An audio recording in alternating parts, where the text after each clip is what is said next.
Hi friends, ನಮಸ್ತೆ. Welcome back to my YouTube channel. ಹೇಗಿದ್ದೀರಾ? ಚೆನ್ನಾಗಿದ್ದೀರಾ ಅಂತ ಭಾವಿಸ್ತೀನಿ.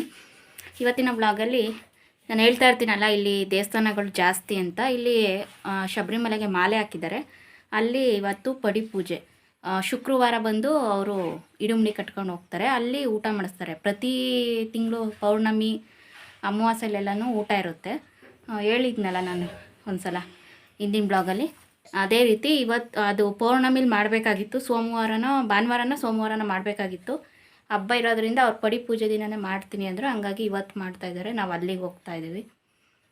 ವ್ಲಾಗನ್ನು ಆದಷ್ಟು ಎಷ್ಟಾಗುತ್ತೆ ಅಷ್ಟು ಕಂಟಿನ್ಯೂ ಮಾಡ್ತೀನಿ. ನೋಡಿ ಸಬ್ಸ್ಕ್ರೈಬ್ ಮಾಡಿಕೊಂಡು ಫ್ರೆಂಡ್ಸ್ ಆ್ಯಂಡ್ ಫ್ಯಾಮಿಲಿ ಮೆಂಬರ್ಸ್ಗೆ ಶೇರ್ ಮಾಡಿ.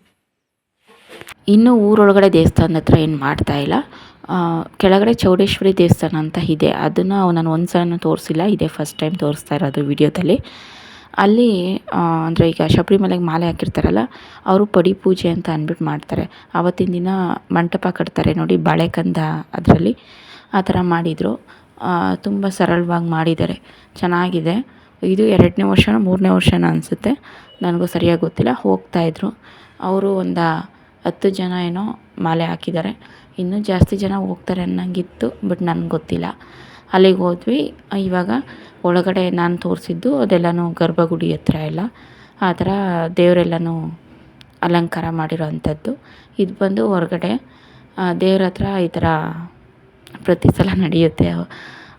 ಅಂದರೆ ಪಟಾಕಿ ಎಲ್ಲ ಸಿಡಿಸಿ ಅವರು ದೇವ್ರ ಹತ್ರ ಆಶೀರ್ವಾದ ತಗೊಂಡು ಈ ಥರ ಎಲ್ಲ ಮಾಡ್ತಾಯಿರ್ತಾರೆ.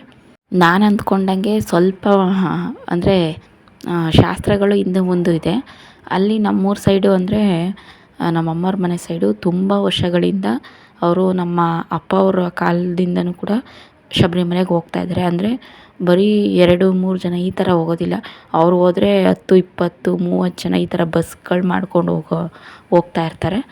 ಹಾಗಾಗಿ ಅಲ್ಲಿ ಫುಲ್ಲು ಎಲ್ಲ ಪ್ರತಿಯೊಬ್ಬರು ಶಬರಿಮಲೆಗೆ ಹೋಗುವಂಥ ಸ್ವಾಮಿಗಳಿಗೆ ಶಾಸ್ತ್ರ ಪದ್ಧತಿ ಎಲ್ಲ ಗೊತ್ತಿರುತ್ತೆ. ಇಲ್ಲಿ ಇವಾಗ ರೀಸೆಂಟಾಗಿ ಹೋಗ್ತಾ ಇರೋದಂತೆ. ಹಾಗಾಗಿ ಸ್ವಲ್ಪ ನಾನು ನೋಡಿರೋದಕ್ಕೂ ಅಲ್ಲಿ ನೋಡಿರೋದಕ್ಕೂ ಸ್ವಲ್ಪ ಡಿಫ್ರೆಂಟ್ ಇದೆ. ಎಲ್ಲನೂ ಒಂದೇ ಸಲ ಕಲಿಬೇಕಂದ್ರೆ ಆಗಲ್ವಲ್ಲ, ಆ ರೀತಿ ಇಲ್ಲೂ ಕೂಡ ಕೆಲವರನ್ನು ಅಂದರೆ ದೊಡ್ಡ ಸ್ವಾಮಿಗಳು ಬರ್ತಾರಲ್ಲ, ಗುರುಸ್ವಾಮಿಗಳು, ಅವ್ರ ಹತ್ರ ಕೇಳಿಕೊಂಡು ಮಾಡಿಕೊಂಡು ಈ ರೀತಿ ಶಬರಿಮಲೆಗೆ ಹೋಗೋದು ಮಾಡ್ತಾಯಿದ್ದಾರೆ. ನೋಡಿ, ಇಲ್ಲಿ ಊಟದ ವ್ಯವಸ್ಥೆ ಇದೆ ಇವತ್ತು, ಅನ್ನ ಸಂತರ್ಪಣೆ. ಹಾಗಾಗಿ ಅವರು ಪಡಿ ಪೂಜೆ ದಿನ ಎಲ್ಲ ಕಡೆಯೂ ಅಷ್ಟೇ ಎಲ್ಲರಿಗೂ ಅನ್ನದಾನ ಅನ್ನೋದು ಮಾಡ್ತಾರೆ. ಇಲ್ಲೂ ಕೂಡ ಅದೇ ರೀತಿ ಮಾಡ್ತಾಯಿದ್ರು ಕೆಳಗಡೆ ದೇವಸ್ಥಾನದ ಹತ್ರ. ಇಲ್ಲಿ ಪೌರ್ಣಮಿಯಲ್ಲೂ ಕೂಡ ತಿಂಗಳ ಇಲ್ಲಿ ಎಲ್ಲರಿಗೂ ಕೂಡ ಅನ್ನದಾನ ಮಾಡ್ತಾರೆ. ಪ್ರತಿ ಪೌರ್ಣಮಿಯಲ್ಲೂ ಕೂಡ ಮಾಡ್ತಾರೆ. ಇನ್ನೊಂದು ನಾನು ಹೇಳಿದ್ನಲ್ಲ, ಛಲ್ಲಾಪುರ ಅಂತ, ಛಲ್ಲಾಪುರದ್ದು ಹೋಗೋ ದಾರಿಯಲ್ಲೇ ಈ ದೇವಸ್ಥಾನ ಇರೋದು. ಅಂದರೆ ಒಳಗಡೆ ಬರಬೇಕಷ್ಟೇ. ಛಲ್ಲಾಪುರದಲ್ಲೂ ಕೂಡ ಪ್ರತಿ ಅಮಾವಾಸ್ಯೆ ಕಟ್ಲೆ ಅಂತ ಹೇಳ್ತಾರೆ, ಅಲ್ಲೂ ಆವಾಗ ಕೂಡ ಅನ್ನದಾನ ಮಾಡ್ತಾರೆ. ಇಲ್ಲಿ ಪ್ರತಿ ಪೌರ್ಣಮಿಯಲ್ಲಿ ಅನ್ನದಾನ ಮಾಡ್ತಾರೆ. ಈ ರೀತಿ ಎಲ್ಲ ಊಟ ಎಲ್ಲ ಮುಗಿಸ್ಕೊಂಡು ಪಾಯಸ, ಅನ್ನ ಸಾಂಬಾರು ಮತ್ತು ಕೋಸಂಬರಿ ಈ ರೀತಿ ಎಲ್ಲ ಹಪ್ಳ, ಉಪ್ಪಿನಕಾಯಿ ಈ ಥರ ಎಲ್ಲ ಮುಗಿಸ್ಕೊಂಡು ಅಲ್ಲಿ ಊಟ ಮಾಡಿಕೊಂಡು ಮನೆಗೆ ಬರ್ತಾಯಿದ್ವಿ. ಇನ್ನು ನೈಟು ಅಲ್ಲಿಂದ ಕತ್ಲೆ ಇತ್ತಲ್ವ, ಹಂಗಾಗಿ ಟಾರ್ಚ್ ಆನ್ ಮಾಡಿಕೊಂಡು ವೀಡಿಯೋ ಶೂಟ್ ಮಾಡಿಕೊಂಡು ಮನೆಗೆ ಬಂದಿದ್ದಾಯಿತು. ಇನ್ನು ಯಾವುದೇ ಥರ ವೀಡಿಯೋ ಶೂಟ್ ಮಾಡಲಿಲ್ಲ. ಇದು ನೆಕ್ಸ್ಟ್ ಡೇ ಮಾರ್ನಿಂಗು. ಇನ್ನು ಬೆಂಗಳೂರಿಗೆ ಬರ್ತಾಯಿದ್ದೀನಿ. ಇಲ್ಲಿ ರೈಲ್ವೆ ಸ್ಟೇಷನಿಗೆ ನಮ್ಮ ಮನೆಯವ್ರು ಬಂದಿದ್ದರು. ನಾನು ಅಲ್ಲಿ ಊರಿಂದ ಆಟೋ ಇಟ್ಕೊಂಡು ನಾನು ಅರಸೀಕೆರೆ ರೈಲ್ವೆ ಸ್ಟೇಷನಿಗೆ ಬಂದೆ. ಇನ್ನು ನೋಡ್ತಾ ಇರ್ಬೋದು, ಮರಳು ಸುರಿತಾ ಇದ್ದಾರೆ. ಇದು ಬಂದು ಟ್ರೈನ್ಗೆ ಅದೇನೋ ಸಲೀಸಾಗಿ ಹೋಗೋಕ್ಕೋ ಏನೋ ನನಗೆ ನಿಜವಾಗ್ಲೂ ಗೊತ್ತಿಲ್ಲ. ಈ ಥರ ಮರಳು ಸುರಿತಾ ಇದ್ದಾರೆ ಫ್ರಂಟ್ ಇದ್ರ ಹತ್ರ, ಡೋರ್ ಹತ್ರ. ಅಷ್ಟು ನಾನು ಇದು ಮರಳು ಸುರಿದ್ರೆ ನಾವು ಹೋಗೋದು ಆ ಥರ ಏನೋ ಒಂಥರ ಗೆಸ್ ಮಾಡಿಕೊಂಡೆ.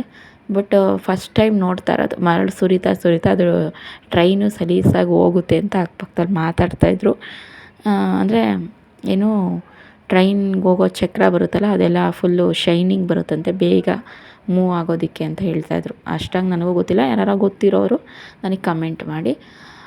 ಇನ್ನು ಮೇಲೊಂದು ಲೈನ್ ಇರುತ್ತೆ, ಆ ಲೈನಿಗೆ ಅದೊಂದು ಏನೋ ಸ್ಟಿಕ್ ಥರ ಇತ್ತು ಟ್ರೈನ್ದು, ಅದು ಟಚ್ ಆಗ್ತಾಯಿತ್ತು.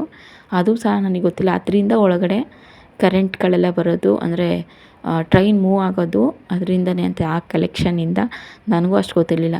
ಅದು ಟಚ್ ಆಗ್ತೈತೆ ಕರೆಂಟಿಗೆ. ಅದು ನೋಡಿಕೊಂಡು ಹಂಗೆ ಸುಮ್ಮನಿದ್ದಾರಲ್ಲ ಅಂತ ನಮ್ಮ ಮನೆಯವ್ರಿಗೆ ಹೇಳಿದ್ದಕ್ಕೆ, ಆ ಟಚ್ ಆಗದೆ ಹೋದರೆ ಟ್ರೈನ್ ಮೂವ್ ಆಗ್ತದೆ ಮುಂದಕ್ಕೆ ಅಂತ ಅಂದ್ಬಿಟ್ಟು ನನಗೆ ಬೈದರು. ನೋಡಿ ಕೆಲವೊಂದು ವಿಚಾರಗಳು ನಮಗೆ ಗೊತ್ತೇ ಇರಲ್ಲ, ಏನಂತಲೇ ಗೊತ್ತಿರಲ್ಲ. ನಾವು ಒಳ್ಳೆ ಏನೋ ಹಳ್ಳಿ ಮಕ್ಕ ಉಳ್ಳಿ ಸಾರು ಅಂತ ಹೇಳ್ತಾರಲ್ಲ ಆ ಥರ. ಕೆಲವೊಂದು ಗೊತ್ತಿರುತ್ತೆ, ಕೆಲವೊಂದು ಗೊತ್ತಿರಲ್ಲ. ಅದಕ್ಕೆ ಹೇಳೋದು ಎಲ್ಲರ ಹತ್ರನೂ ಒಂದೊಂದು ವಿಷಯಗಳಿರುತ್ತೆ. ಅದೆಲ್ಲ ವಿಷಯಗಳನ್ನೆಲ್ಲ ತಿಳ್ಕೊಂಡ್ರೆ ನಾವು ಕೂಡ ಸರ್ವಜ್ಞನ ಹಾಗೆ ಆಗ್ಬೋದು ಅಂತ. ಈಗ ಟ್ರೈನಲ್ಲಿ ಹೋಗ್ತಾ ಇದ್ದೀವಿ. ಅಂದರೆ 9:15 ಬರುತ್ತೆ, 9:15, 9:15 ಬರುತ್ತೆ ಟ್ರೈನು ಬೆಂಗಳೂರದು. ಇವಾಗ ಹತ್ಕೊಂಡು ಹಾಗೆಯೇ ನಾನು ಸ್ವಲ್ಪ ಚಿತ್ರಾನ್ನ ತಿಂಡಿ ಮಾಡಿದ್ದೆ. ಯಾವಾಗಲೂ ಊರಿಂದ ಬರ್ಬೇಕಾದ್ರೆ ಸ್ವಲ್ಪ ಟಿಫನ್ನು ಬಾಕ್ಸಿಗೆ ಹಾಕ್ಕೊಂಡು ಬರ್ತೀನಿ ಮಾಡಿಕೊಂಡು. ಇನ್ನು ಬೆಳಿಗ್ಗೆನೇ ಒಂದು ರಂಗೋಲಿ ಬಿಟ್ಟಿದ್ದೆ, ಅದನ್ನು ನಾನು ಶೇರ್ ಮಾಡ್ಕೊಳಕ್ಕಾಗಿಲ್ಲ. ತುಂಬ ಚೆನ್ನಾಗಿರುತ್ತೆ. ದೊಡ್ಡ ಜಾಗ ಇದ್ದರೆ ನಂಗೆ ರಂಗೋಲಿ ಬಿಡಿಸೋದಕ್ಕೆ ಎಷ್ಟು ಬೇಗ ಗೊತ್ತಾ ಕೈ ಬಂದುಬಿಡುತ್ತೆ. ಎಷ್ಟೆಷ್ಟು ಚೆನ್ನಾಗಿರೋ ರಂಗೋಲಿ ಬಿಡಿಸೋದಕ್ಕೆ. ಚಿಕ್ಕ ರಂಗೋಲಿ ಆಗಿದ್ದರೆ ನಂಗೆ ಬಿಡಿಸ್ಬೇಕೋ ಬೇಡವೋ ತಲೆಗೆ ಬರೋದಿಲ್ಲ, ಯಾವ ಥರ ಬಿಡಿಸೋದು ಅನ್ನೋದೇ ಡೌಟ್ ಆಗ್ತಾ ಇರುತ್ತೆ. ಇಲ್ಲಿ ನೋಡಿ, ನಾನು ನೆನ್ನೆ ಹಾಕಿರೋ ಡ್ರೆಸ್ ನೈಟ್ ಅಲ್ವಾ ಸ್ನಾನ ಮಾಡಿಕೊಂಡು ಎಲ್ಲ ದೇವಸ್ಥಾನಕ್ಕೆ ಹೋಗಿದ್ದು. ಇನ್ನು ಬೆಳಗ್ಗೆನೇ ಎದ್ದು ಇನ್ನೇನು ಡ್ರೆಸ್ ಚೇಂಜ್ ಮಾಡೋದು, ನೈಟ್ ತಾನೇ ಹಾಕ್ಕೊಂಡಿದ್ದೀನಲ್ವ ಅಂತ ಮಕ್ಳಿಗೆ ಮಾತ್ರ ಚೇಂಜ್ ಮಾಡಿಕೊಂಡು ಆಮೇಲೆ ನಾನು ಬಂದು ಮನೆಗೆ. ಆಮೇಲೆ ನಮ್ಮ ಮನೆಯವ್ರು ಡ್ಯೂಟಿಗೆ ಹೋದ್ರು ಅಲ್ಲಿಂದ ಹಂಗೇ ಪ್ರಿಂಟಿಂಗ್ ಪ್ರೆಸ್ಗೆ. ನೆಕ್ಸ್ಟು ನಾನಿಲ್ಲಿ ಬಂದು ಕಾಫಿ ಕಾಯಿಸ್ಕೊಂಡು ಸ್ವಲ್ಪ ಬನ್ನು ಎಲ್ಲ ಮಾಡಿಕೊಂಡು ಟೀ ಮಾಡ್ಕೊಂಡಿದ್ದೀನಿ. ಕಾಫಿ ಎಲ್ಲ ಮಕ್ಕಳು ಟಿ ವಿ ನೋಡ್ತಾಯಿದ್ರು. ಅವ್ರಿಗೆ ಸ್ವಲ್ಪ ಹಾಲು ಕಾಯಿಸ್ಕೊಟ್ಟೆ, ಅವರು ಹಾಲು ಕುಡಿದ್ರು. ಬರ್ತಾ ಇಡ್ಲಿ ತೊಗೊಂಡಿದ್ವಲ್ಲ, ಇಡ್ಲಿ ತಿನ್ನಿಸಿದ್ದೆ ಹುಡುಗರಿಗೆ. ಅವ್ರು ಚಿತ್ರಾನ್ನ ತಿನ್ನಲಿಲ್ಲ, ನಾನು ಚಿತ್ರಾನ್ನ ತಿನ್ಕೊಂಬಂದಿದ್ದೆ. ಹಂಗಾಗಿ ನಮ್ಮ ಮನೆಯವ್ರು ಮೊದಲೇ ನಾವು ಬರೋಕ್ಕಿಂತ ಮುಂಚೆನೇ ಟಿಫನ್ ತಿಂದಿದ್ರು. ಇನ್ನು ನೈಟ್ಗೆ ನೋಡಿ ನಾನು ಈ ರೀತಿ ನಾನು ರೆಡಿ ಮಾಡ್ತಾಯಿದ್ದೀನಿ ಅಡುಗೆನ. ಅಂದರೆ ಬದನೆಕಾಯಿ, ಆಮೇಲೆ ಅಲಸಂಡೆ ಕಾಳು, ಆಮೇಲೆ ನುಗ್ಗೆಕಾಯಿ ಈ ರೀತಿ ಹಾಕ್ಬಿಟ್ಟು, ಆಲೂಗೆಡ್ಡೆ ಹಾಕ್ಬಿಟ್ಟು ಹುಳಿ ಸಾಂಬಾರು ಮಾಡ್ತಾಯಿದ್ದೀನಿ. ಇನ್ನು ಸೈಡ್ಸಿಗೆ ಅಂತ ಸ್ವಲ್ಪ ಹಪ್ಳನೂ ಕೂಡ ಹಾಕ್ಕೊಂಡಿದ್ದೆ. ನಾನು ಎಲ್ಲನೂ ಕೂಡ ಶೇರ್ ಮಾಡೋಕ್ಕಾಗಲಿಲ್ಲ. ಟ್ರೈಪಾಡು ಹಂಗೇ ಯಾವುದ್ರೊಳಗಡೆ ಬ್ಯಾಗಲ್ಲಿ ಇಟ್ಬಿಟ್ಟಿದ್ದೆ. ಅದೆಲ್ಲ ಪಾಟ್ಸ್ ಎಲ್ಲ ಓಪನ್ ಮಾಡಿ ಬ್ಯಾಗ್ ಒಳಗಡೆ ಹಾಕ್ಕೊಂಬಂದಿರ್ತೀನಿ. ಹಂಗಾಗಿ ಇವಾಗ ನೋಡಿ ಇದನ್ನು ಕೂಡ ನೆನೆಸಿದ್ದೀನಿ. ಕಡಲೆಕಾಳು ಮತ್ತು ಕಾಬೂಲ್ ಕಾಳು, 1-2 ಇತ್ತು ಕಾಬೂಲ್ ಕಾಳು, ಅದನ್ನೇ ಹಾಕಿದ್ದೀನಿ. ಬೇಳೆ ಏನೂ ಹಾಕೋಕ್ಕೆ ಹೋಗಲ್ಲ, ಇಷ್ಟು ಹಾಕ್ಬಿಟ್ಟು ಸಾಂಬಾರನ್ನ ಮಾಡ್ತೀನಿ. ಸಾಂಬಾರಿಗೆ ಮಸಾಲೆನೂ ಕೂಡ ರುಬ್ಕೊಂಡಿದ್ದೀನಿ. ತುಂಬ ಚೆನ್ನಾಗಿತ್ತು ಫ್ರೆಂಡ್ಸ್. ಆದರೆ ಸಾಂಬಾರನ್ನ ವೀಡಿಯೋ ಶೂಟ್ ಮಾಡ್ಕೊಳ್ಳೋದೇ ಮರ್ತೋದೆ. ಅಂದರೆ ಟ್ರೈಪಾಡ್ ಬ್ಯಾಗಲ್ಲಿ ಇತ್ತಲ್ಲ, ಹಾಗಾಗಿ ಮರ್ತೋದೆ. ಎಲ್ಲನೂ ಕೂಡ ರೆಡಿ ಮಾಡ್ಕೊಂಡಿದ್ದು ತುಂಬ ಅಂದರೆ ತುಂಬ ಚೆನ್ನಾಗಿತ್ತು.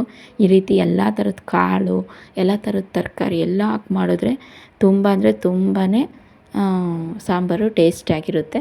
ಹಪ್ಳ ನೋಡಿ, ಇದು ಬಂದು ಅಕ್ಕಿ ಹಪ್ಳ ಹೇಳ್ತಾರಲ್ಲ, ಅದು ಅಕ್ಕಿ ಹಪ್ಳ ಮಾಡಿದ್ದು ನೋಡಿ. ಸಾಂಬಾರು ಕೂಡ ರೆಡಿಯಾಗಿದೆ. ಅಂದರೆ ಯಾವ ರೀತಿ ಮಾಡೋದು ಅಂತ ನಾನು ಶೇರ್ ಮಾಡೋಕ್ಕಾಗಲಿಲ್ಲ. ಗೊತ್ತಿರುತ್ತಲ್ಲ ಮಸಾಲೆ ಎಲ್ಲ ರುಬ್ಬಿ ಮಾಡೋದು, ಅದೇ ರೀತಿ ಮಾಡಿದ್ದೀನಿ. ಇನ್ನು ನನ್ನ ಮಗ ನನಗೆ ಕಬ್ಬು ತಿನ್ನಿಸ್ತಾ ಇದ್ದ ಸಂಕ್ರಾಂತಿ ಹಬ್ಬದ್ದು. ನಮ್ಮ ದೊಡ್ಡವನು ಎಳೆದು ಆಗ್ತಾಯಿದ್ದಾನೆ ನೋಡಿ. ಇದು ಇವತ್ತಿನ ಸಿಂಪಲ್ ಬ್ಲಾಗು. ನಿಮ್ಗೆ ಹೇಗೆ ಅನ್ನಿಸ್ತು ಅಂತ ಕಮೆಂಟ್ ಮಾಡಿ. Thank you for watching. Bye, take care.